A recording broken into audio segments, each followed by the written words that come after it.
Olá, bem-vindas e bem-vindos a mais uma conversa aqui no Deep Dive. Hoje a gente vai analisar um artigo que, olha, deu bastante o que falar. É do André Medeiros, da Advoco Brasil, e o título já é, assim, um convite à reflexão, né?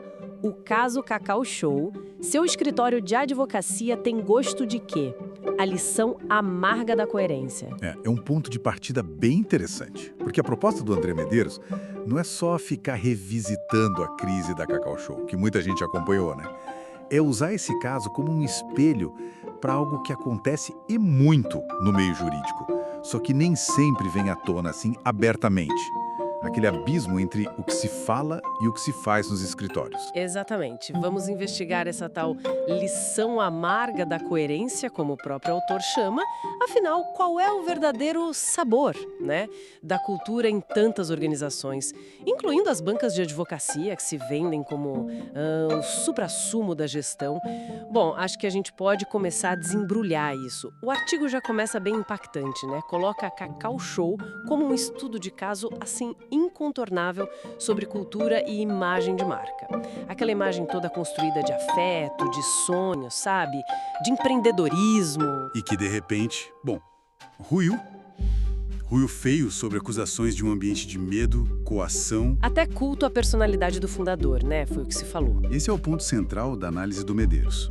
O que ele chama de colapso simbólico. É quando a narrativa oficial, sabe? O discurso público, ele se desconecta de um jeito gritante da realidade vivida ali dentro. Ele argumenta que uma cultura tóxica, por mais bem embalada que seja, tipo com lacinho e tudo, inevitavelmente deixa um gosto ruim. E aí, claro, ele faz a ponte direto para os escritórios de advocacia. Aqueles que, nas palavras do artigo, muitas vezes operam nas suas bolhas de excelência e tradição. Tratando crise de reputação como se fosse problema só dos clientes. Uma doce ilusão, né? Como diz o autor.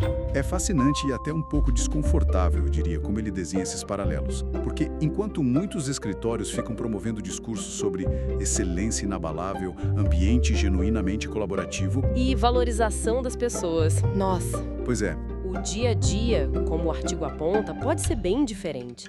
Aquela pressão insana pelo billable hour. O famoso billable hour. Que dito ritmo. E vamos combinar, nem sempre é eficiência, né? Aquela busca por resultados que pode acabar sufocando a criatividade. Totalmente. Hierarquias super inflexíveis por trás daquela fachada de ambiente familiar. Somos uma família.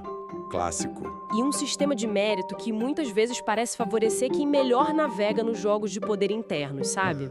Aí a reputação de melhor lugar para trabalhar vai por água abaixo quando a experiência real da equipe não bate com o marketing. E tem a questão da liderança, né? O artigo menciona como a figura onipresente lá na Cacau Show teria asfixiado a cultura. Isso levanta uma pergunta bem incômoda. Quantos escritórios não replicam um modelo parecido?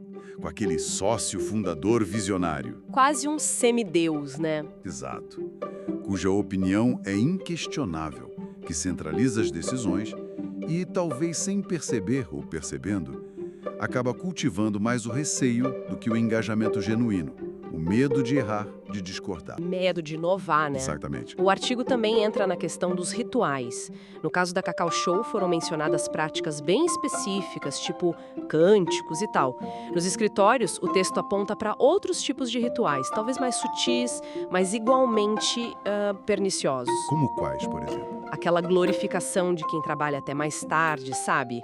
A ideia de que estar sempre de plantão é sinônimo de comprometimento. Ah, sim. A cultura do quem sair primeiro é fraco. Isso.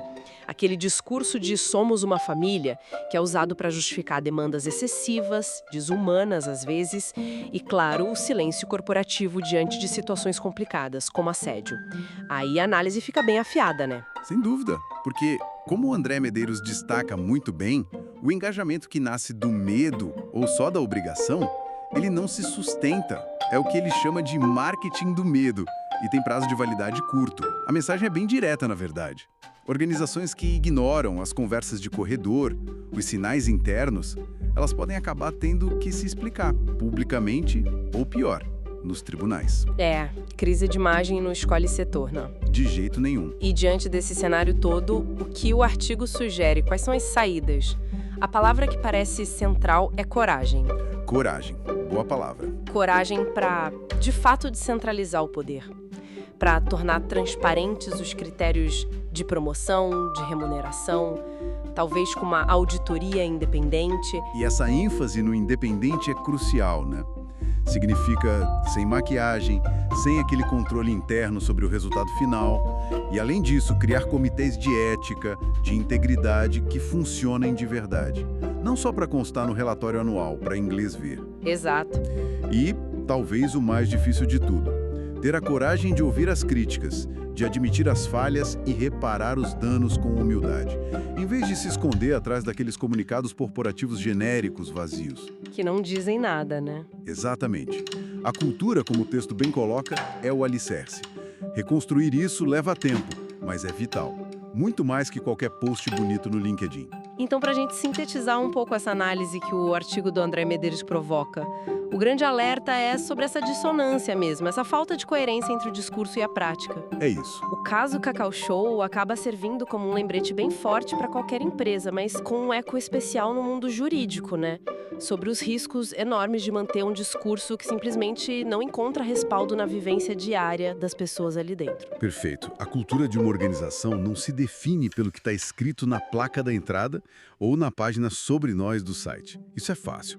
Ela se revela mesmo no que é efetivamente praticado, no que é permitido, no que é recompensado e também no que é tolerado no dia a dia.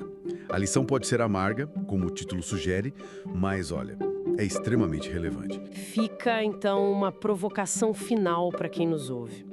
Pensando além dos valores declarados na parede, dos prêmios de RH, quais são os sinais não ditos? As conversas informais, aqueles tais rituais não escritos, que verdadeiramente indicam qual é o sabor da cultura no ambiente de trabalho. O que realmente se vive quando as portas se fecham e as câmeras desligam. É uma boa reflexão para levar